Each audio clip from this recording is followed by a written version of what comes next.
All right, what is going on, everybody? It's your boy Kev. We back with another video today. Hope everybody doing well. And so for the ones that don't know, pause this video and go watch the video before, because this video is not really gonna make sense if you didn't really watch the first one. Anyways, today I'm gonna be telling y'all what to do with the money. So basically, in the last video, I told y'all how to get the 10,000, but I ain't tell y'all what to do with the 10,000, right? So with further ado, if you like these videos, make sure you like, comment, subscribe. I'm gonna try, like I said, I'm gonna try to upload every Friday, or just think of something like financially that can help somebody. But yeah, without further ado, make sure you like, comment, subscribe, leave a comment on the video if you have them. And let's get into it. All right, for the first thing, number one should be obvious.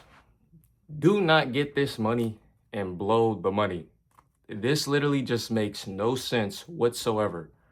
Why would you get the money that you just worked for, put in all the hard-earned time and money, or not the money, my bad. You just put in all the work to get this money, and then you just gonna go blow it. That just doesn't make any sense. I think it's just one of the goofiest things you could probably do, in my opinion. Unless you're one of them people that, want to continue to work for 60 years, then by all means, go blow it. Do I recommend it? Absolutely not. Like I said, it's basically like, because you got to understand, you can't get that time back. Think about it. You can get the money back, but you can't get the time back. You put in that time. Like you can't just get more time. You know what I'm saying? You can't just get that. So number one, don't blow it, okay? That should be obvious, all right?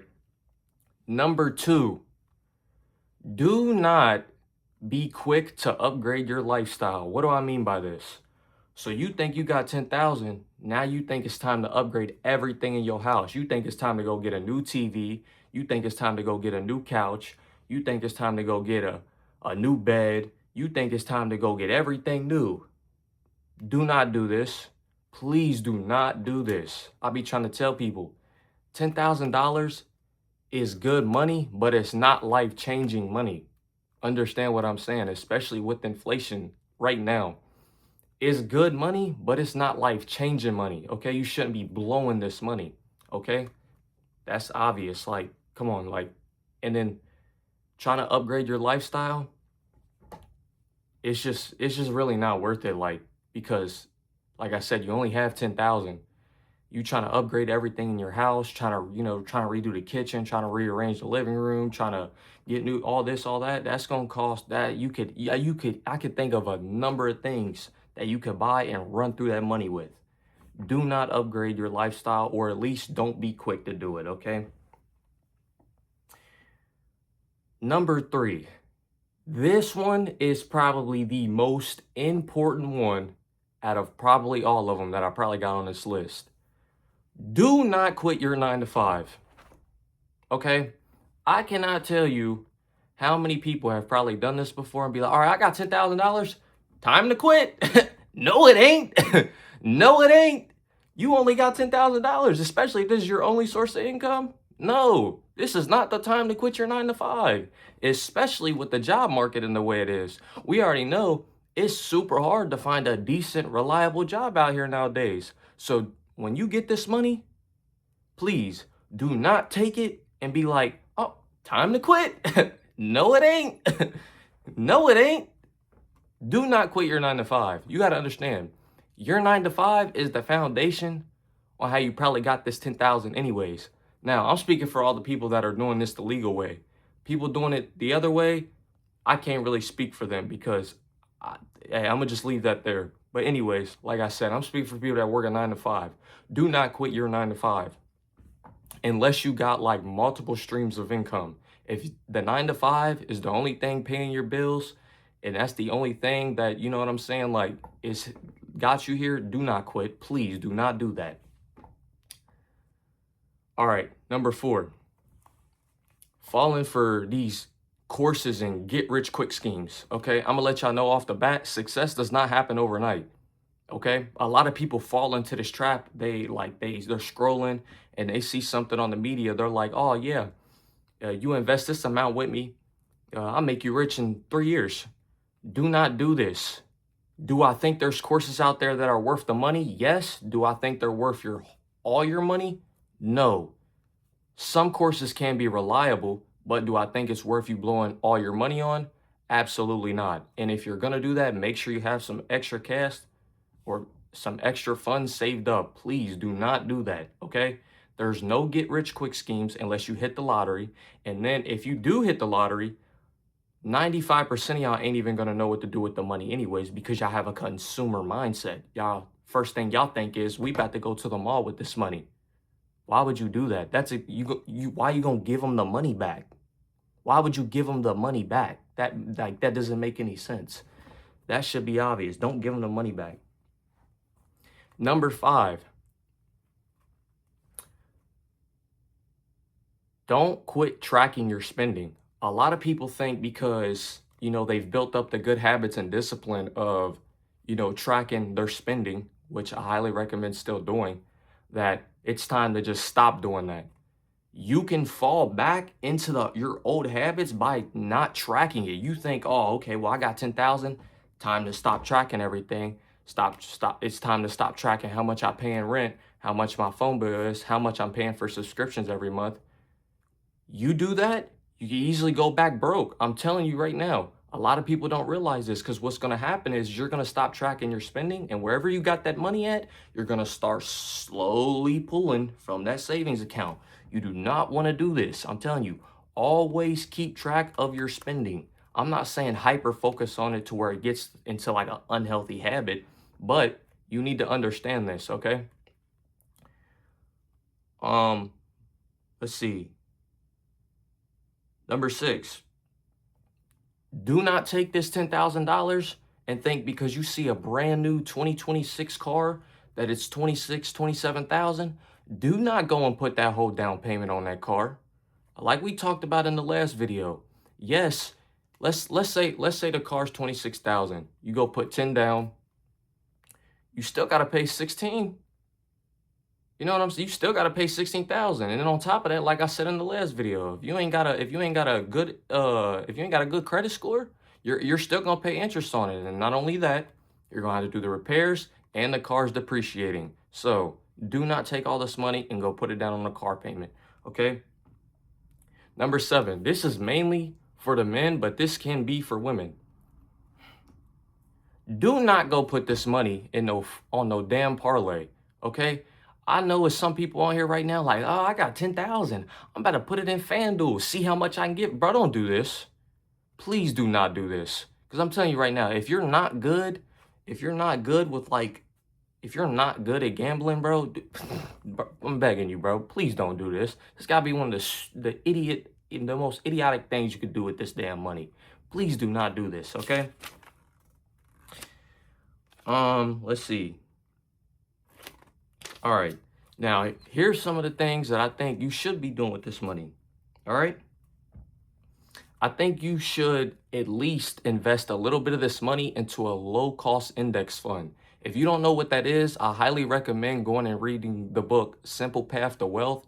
It basically breaks investing down into simpler terms so you're not confused. A lot of these gurus, they get on here and they tell you invest in this, you'll hear all types of things. S&P 500, which is good, but then they'll start bringing out like QQQM, VTI, VOO. They'll start throwing all these terms around, but it's all to confuse you, for you to just stay stuck. I highly recommend reading that book and going off that book, because that's how I learned to start investing, all right? Number 2, I believe everybody should have an emergency fund, at least 3 to 6 months of living expenses. So, what does that mean? So, all right, let's just, so basically how you do this is what you want to do is you want to calculate all your monthly expenses. So that means things you really need. For example, transportation, gas, food, light bill, phone bill, rent, all that. You need to calculate that and times that by 6. Whatever that is, you need to take that and subtract it from the 10,000 and put it into a high yield savings account. Because if your job shuts down, you need to be able to have this money until you're able to find another job or another source of income, okay? Number three, I think you should treat yourself at least to one big purchase. Now, that doesn't mean take the whole $10,000 and go spend it on one big thing. But what I am saying is if there's something that you have been wanting for a while, you know what I'm saying? Cool, go ahead and treat yourself, man. You didn't spend all this time working hard, trying to get this money just to save it. You know what I'm saying? At least treat yourself a couple of times, or I, you could do it a couple of times. Just make sure it doesn't exceed that 10,000 mark, please. I'm telling you right now, man. Listen, I'm 23, man. Please take this advice from me. I wish what I know now, what I wish I would have knew at 18. So I'm trying to educate y'all. Please do not do this. You do not want to spend the rest of your life working 60 years and saying, okay, well, I'll enjoy the rest of it. And that's even if you live that long. We don't know what can happen these days. You know what I'm saying? So please take this serious, man. Number four, after you get this, I would just start automating my savings. So basically what that means is when you get paid, you just do automatic transfers to your high yield savings account. It makes it simple. It makes it hassle free. That way you don't have to think about it and you're not stressing about it. Just, and it ain't even got to be a lot of money. A lot of people be like, oh, well, I don't know how much to put in there. Some money is better than no money, okay? That's all I'm going to tell you, because a lot of people are going to say, well, put 30%, put 40%. I mean, I'd say you can do 20% in the market and then like 30% of savings. You know what I'm saying? I don't know. It's completely up to you. Like I said, I try to really just go off based off people's situations because I know everybody is not in the same position as everybody else. Everybody's situation is different. Everybody's life is different. You know what I'm saying? So it's not going to be one size fits all type of thing. All right. Yeah, another thing I would do is create another emergency account. So basically this is just for like things that like let's just say, all right, your car breaks down, right? You need money to pay for that. So if your transmission goes out, your engine blows up, you need the money to pay for that. Now I'm not telling you how much to put in there, but I am telling you to contribute to that at least every time you get paid. It don't have to be a lot of money, but you got to think small habits over time turn into big results. So, I mean, that's obvious, okay? This one right here, man, listen, a lot of people, this is what's holding a lot of people back too. You need to pay down any debt, any high interest debt, any debt that is not good. You need to pay that down, because what you don't realize is this is holding you back. Some people will be like, oh, I got a $3,000 credit card limit, but I'm only making minimum payments. Yeah, you're making minimum payments, but what you don't understand is that is holding you back. And by you only paying the minimum payment, you're going to be on that hamster wheel that we talked about in the last video. You do not want to do this, man. I'm telling you right now, man, you do not want to do this, okay? It is very important not to do this. Like, I'm telling you right now, you want to get all that debt, if you're in debt, any loans you have, any high interest credit card debt, any car loan debt, you need to get that paid down. Before you even think about investing any money, you need to have all that paid down first, because that is going to be your biggest, that's going to be like your biggest thing to being able to reach this financial milestone. And I'm telling y'all right now, man, and this ain't just for women, but this is for men, man. Y'all need to be taking y'all finances serious when you're 18 to whenever, as soon as you hit 18. I'm not saying you got to have it all figured out, but if I'm being honest with y'all, man, like, we can all come to agree on this. The world is harsh to a man with no money, okay? And I'm just keeping it real. And I'm not saying that to be like, oh, well, if you ain't got no money, you ain't nothing. But I'm telling you right now, bro, you need to take your financial life serious. Me personally, I wish I would have took this serious when I was 18. Like I said, if I would have knew what I knew now at 23, I promise you, bro, I'd probably been a lot farther. But that's really all the things that I can really think of off the top of my head of what to do with this money and what not to do with this money. So with that being said, if you did find this video helpful or you like this video, make sure you like, comment, subscribe, and turn on your post notifications so you get notified every time I upload a new video. I will be trying to upload every Friday, so just be on the lookout for that. But Without further ado, like I said, if you like this video, make sure you like, comment, subscribe. Peace.